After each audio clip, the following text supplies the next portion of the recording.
Bonjour Rabbi Yosef, comment vous allez? Alors regardez, on va essayer maintenant d'analyser la notion avec tout ce tous les derniers cours qu'on a mentionnés. On va essayer de parler de la faute du Vaudor. Paracha Kitissa, la paracha de cette semaine, c'est paracha Kitissa. Cette paracha, elle parle également de la faute du Vaudor. En réalité, le même principe, tout le principe qu'on a étudié ces dernières semaines, il est inscrit dans cette paracha de Kitissa, c'est-à-dire cette notion de Kabbalat Torah. Je vais vous dire, pourquoi ils ont fait le Vaudor, Rabbi Yosef? Est-ce que vous savez pourquoi ils ont fait le Vaudor? Mais ils ont su la Torah, ils ont vu des miracles, ils ont vu la mer s'ouvrir, ils ont vu 10 plaies, ils ont vu Moshe Rabbeinu, ils ont vu tout ce qu'on ne peut pas voir plus que ça. Et quand même, quelques mois après, ils font le Vaudor. Et ils ont reçu la Torah, ils ont à Kadosh Baruch Hu, ils sont morts, ils ont ressuscité. On ne peut pas plus que ça, ils ont vu la mer s'ouvrir. Est-ce qu'on peut plus que ça? Et malgré tout, Rabbi Yosef, on voit qu'ils ont fait le Vaudor. Mais ça veut dire que ça n'a plus aucun sens. De là, on apprend un principe intéressant. D'abord, la première remarque, Rabbi Yosef, c'est qu'on voit bien que les miracles, ça ne sert à rien. C'est là parce que vous voyez un type, il va vous faire plein de miracles, que vous allez devenir plus religieux. Ça ne sert à rien. C'est-à-dire les miracles, en fait, c'est pas ça qui va faire qu'un homme, il va grandir et il va progresser en Torah. Parce qu'après un miracle, il peut aussi faire le Vaudor.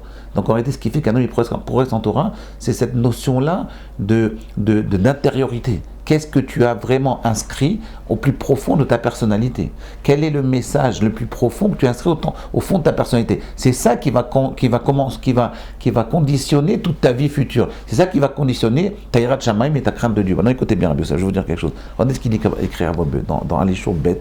Il écrit comme ça. Il dit Achish Kabbalat Torah Besinai. Après, pourquoi il dit pourquoi en réalité? Écoutez bien, c'est dans le même sens que ce que je dis tout le temps. Achare Kabbalat Torah Besinai. Je vais vous dire c'est quelle page. Taf Samer He. Combien c'est Taf Samer He? C'est 465. Après Kabbalat Torah Besinai, après avoir reçu la Torah Besinai, Bachet Egel, la faute du Vaudor est venue. Pourquoi? Après Kabbalat Torah Bima Hashverosh, Lo Bachet Egel. Vous voyez, il a dit après le don de la Torah, il y a eu la faute du Egel, la faute du Vaudor. Mais par contre, après la Kabbalat Torah qu'il y a eu pendant Purim, il n'y a pas eu de faute. Pour quelle raison? Il explique pourquoi. Il dit Lama, Ve'adraba, Chazrou les Eretz Israël, ils sont revenus en Eretz Israël. Après qu'ils aient reçu la Torah à l'époque de Purim, non seulement ils n'ont pas fait de faute, mais ils sont arrivés en Eretz Israël. Banu et Abayit, et Bet Hasheni, ils ont construit le deuxième temple. Ve'zacho les Ziva shel Torah chez Baal Peh, et ils ont reçu le mérite de créer, de constituer la Gemara, le Talmud.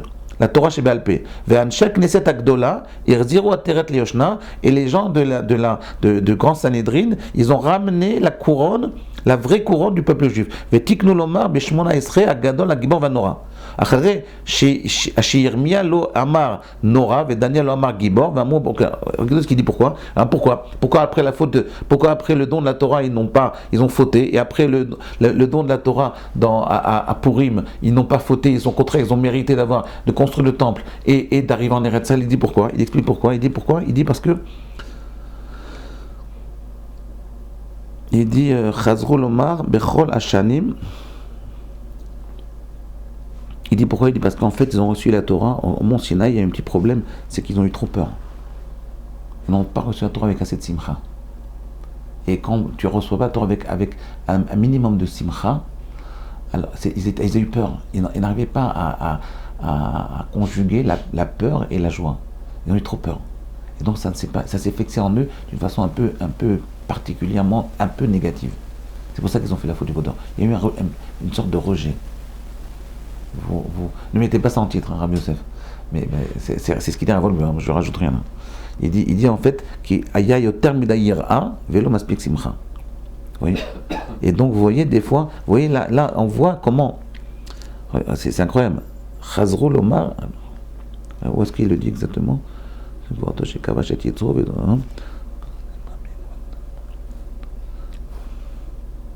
Il dit pas comme Rav lui, il dit pas ça.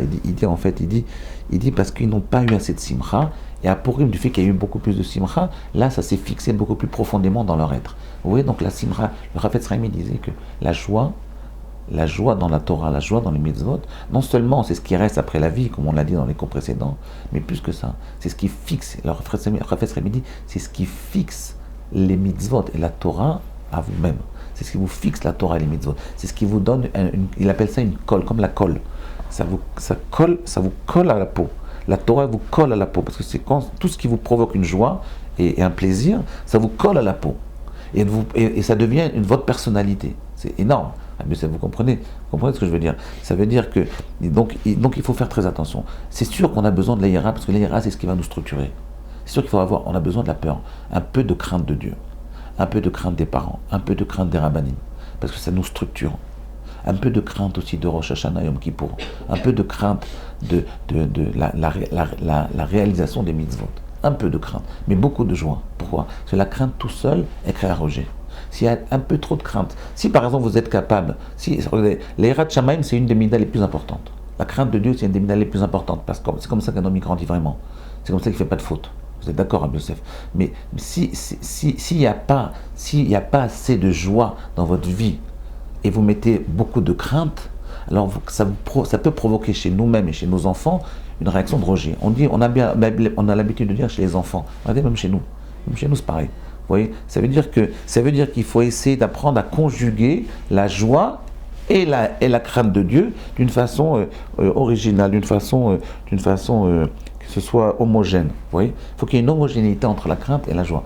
Bon, ça c'est un peu superficiel ce que je vous dis, mais on va essayer d'approfondir la prochaine fois cette notion de joie qui est très très importante et qui constitue l'intériorité de votre être. Il faut apprendre à intérioriser les mitzvot et la Torah. À demain.